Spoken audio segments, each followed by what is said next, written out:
اس نے سنجیدگی سے کہا تو رامی نے بھی جھک کر اس کی پیشانی پر پیار کیا اور عابد کے ساتھ ہی کمرے سے باہر نکل گئی۔ اب وہ اپنے کہف میں ایک بار پھر سے تنہا رہ گئی تھی۔ گہرا سانس لے کر جائے نماز تک دوبارہ آئی، لیکن بجتے فون نے اسے اپنے جانب متوجہ کر لیا تھا۔ بیڈ پر رکھا فون اٹھا کر اس نے دیکھا تو لبوں پر ہوا مہاہی مسکراہٹ بکھر گئی۔ لب دبا کر بیڈ پر بیٹھتے اس نے فون کان سے لگایا تھا۔ کیسی ہو؟ وہ خاموشی سے چھت کی چھوٹی دیوار کے ساتھ لگا کھڑا تھا۔ ٹیرس پر رات کے اس وقت خاصا گہرا اندھیرا تھا، لیکن آسمان سے گرتی چاندنی نے درمیانی اندھیرے کو نور سے بھر دیا تھا۔ السلام علیکم، میں ٹھیک ہوں، تم کیسے ہو؟ میں بھی ٹھیک۔ اس نے قصداً اس کے اسلام کو نظر انداز کیا تو رابعہ نے منہ بنا کر فون کی جانب دیکھا۔ اور کیوں کیا ہے فون؟ اس کا لہجہ یک لگتی روٹھا روٹھا سا ہو گیا تھا۔ دوسری جانب اس نے اپنی تھوڑی انگلی سے کھجائی، پھر یوں ہی گردن پھیر کر چھت سے نیچے دیکھنے لگا۔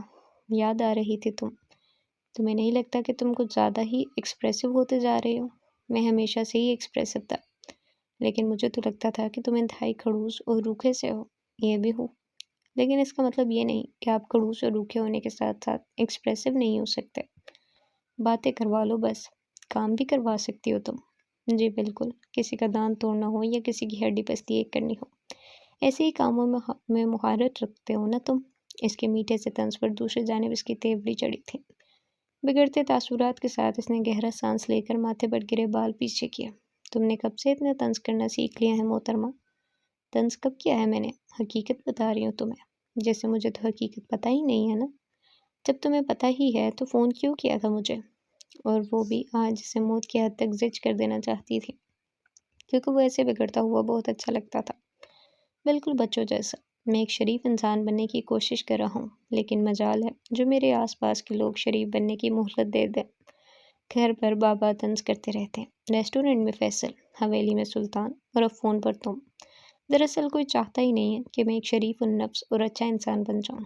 تم شریف النفس اور اچھے انسان، توبہ کرو، یہ الفاظ کچھ جچ نہیں رہے تمہارے ساتھ۔ اچھا تو پھر کون سے الفاظ جچتے ہیں میرے ساتھ، بتانا پسند کریں گی آپ؟ اور رابعہ نے لبوں پر ابھرتی ہنسی وہی روک لی تھی۔ یقیناً اس نے ضبط سے دانت جما کر اس سے استفسار کیا تھا۔ وہ بس اس کی شکل ایک بار دیکھنا چاہتی تھی۔ گنڈے، بھائی لوگ، جھانپڑ، سڑک چاپ، بدتمیز، بدلحاظ، بے مروت، سرد، اور آخر میں جنگلی ہونٹ، مزے سے کہہ کر اس نے لب دبائے تھے۔ دوسری جانب معاذ نے گہرا سانس لیا۔ سدھر جاؤ، سدھرنے کی ضرورت تمہیں ہے، مجھے نہیں۔ میں تو آلریڈی ایک بہت پیاری اور معصوم سی لڑکی ہوں۔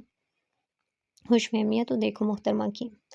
کیا معصوم نہیں ہوں؟ اب مکرنا مت، تم نے ہودی سلوہ سے کہا تھا کہ وہ لڑکی بہت معصوم ہے، چھوٹی چھوٹی سی باتوں پر رو جاتی ہے۔ غلطی ہو گئی تھی مجھ سے بہت بڑی، مجھے کہنا چاہیے تھا وہ لڑکی بالکل بھی معصوم نہیں ہے، چھوٹی چھوٹی سی باتوں پر لوگوں کو زج کر کے رلا دیتی ہے۔ اور اس کی بات پر اس نے پورا سمو بنا کر فون کو کان سے ہٹاتے ہوئے گھورا تھا۔ اس کی یہ مجال، میں رکھ رہی ہوں فون۔ اور وہ دوسری جانب بے ساختہ گردن جھکا کر ہنس دیا تھا، پھر لب دبا کر امڑتی مسکراہٹ سمیٹی، ایک ہاتھ چھوٹی دیوار پر رکھ کر ہلکا سا جھکا۔ بس اتنی سی بات پر غصہ آ گیا؟ مجھے کیوں آنے لگا غصہ؟ تم لگتے ہی کیا ہو میرے؟ آخری اطلاعات کے مطابق ایک عدد شوہر لگتا ہوں تمہارا۔ اور اب اس کی بے حد محسوسی آواز پر رابعہ کا دل ہی جل گیا تھا۔ وہ لفظوں کے ساتھ اچھا تھا، اسے طنز کرنا آتا تھا۔ اس نے دانت پیسے تھے۔ بس شوہر ہی تو لگتے ہو، بس شوہر، خدایا بس شوہر۔ اور اب کہ وہ حقیقتاً اس کے جوابی وار پر حیران ہوا تھا، وہ اسے بس شوہر لگتا تھا، بس شوہر۔ اپنی امی سے جا کر پوچھو کہ اس بس شوہر کا کیا مطلب ہوتا ہے، بہت اچھے سے سمجھائیں گی وہ تمہیں۔ تم نے مجھ سے لڑنے کے لیے فون کیا ہے؟ اور اس کے سامنے ہارنے کے ڈر سے اس نے بات ہی پلٹ دی تھی۔ اس سے پہلے کہ مزید لڑائی ہوتی، وہ اس بحث کو یہیں روک دینا چاہتی تھی، کیونکہ وہ جانتی تھی کہ وہ اس سے جیت نہیں سکتی۔ نہیں، مجھے تو تمہاری یاد آ رہی تھی۔ جھوٹ ہے یہ بھی، اگر یاد آ رہی ہوتی تو تم اتنی جلی باتیں کر کے میرا دل نہیں جلاتے، لیکن تمہیں کیا، تم تو بس لفظوں کی گولہ باری سے کام رکھتے ہو۔ میں ایک شریف انسان کی طرح معافی مانگ لیتا ہوں، اور تم ایک شریف انسان کی بیوی ہونے کی حیثیت سے مجھے معاف کر دو۔ اور اگر میں معاف نہ کروں تو؟ یوں ہی تھوڑی اٹھا کر مان سے پوچھا تو وہ ہولے سے مسکرا دیا۔ تو میری مجال کہ دوبارہ تمہارے سامنے بات کر سکوں۔ اور اب کہ وہ ایک دم ہی ہنستی تھی۔ اس کی ہنسی سن کر لمحے بھر کو معاذ نے مسکرا کر سر جھٹکا تھا۔ مجھے یقین نہیں آ رہا معاذ کہ تم وہی ہو جو کسی سے ایک بات کے بعد دوسری بات تک نہیں کیا کرتے تھے۔ اتنے کم دنوں میں تم کیسے بدل سکتے ہو؟ یا پھر یوں کہنا چاہیے کہ میری صحبت میں رہ کر تم اچھے انسان بنتے جا رہے ہو۔ ہر دفعہ کیا تمہارا کریڈٹ لینا ضروری ہے؟ بالکل، کیونکہ جو تمہارا ہے وہ میرا ہے، لیکن جو میرا ہے وہ صرف میرا ہی ہے۔ وہ ایک بار پھر سے اس کی عجیب و غریب منطق پر ہنس پڑا تھا۔ کیا کرے وہ اس لڑکی کا؟ زندگی میں جتنی سنجیدگی درکار تھی وہ اس سے کہیں زیادہ غیر سنجیدہ تھی۔ شاید یہی وجہ تھی کہ وہ آج بھی معصوم صبح کی مانے تر و تازہ تھی۔ اس کی تازگی اور شگفتگی اس لیے باقی تھی کیونکہ وہ بلا وجہ خود پر سنجیدگی اور بردباری کا ہول نہیں چڑھایا کرتی تھی۔ وہ جو نہیں تھی وہ بننے کی کوشش میں خود کو مزاح کا حیض نہیں بنایا کرتی تھی، اور معاذ کو شاید اپنی اسی زندگی میں ایسے ہی کسی انسان کی ضرورت تھی، ہر پیچیدگی سے پاک اور سیدھے سے انسان کی، جو وہ لوگوں کی موجودگی کی اس کے لیے پہلے ہی بہت مسائل کھڑے کر چکی تھی۔ رکھ لو تم سب کچھ، اور جو میرا ہے وہ بھی، اور جو تمہارا ہے وہ بھی۔ So G this is the end of this episode. Hope you will like it. Please like, share, subscribe and comment. ملتے ہیں ایک نیکسٹ ایپیسوڈ کے ساتھ انشاءاللہ۔ اللہ حافظ۔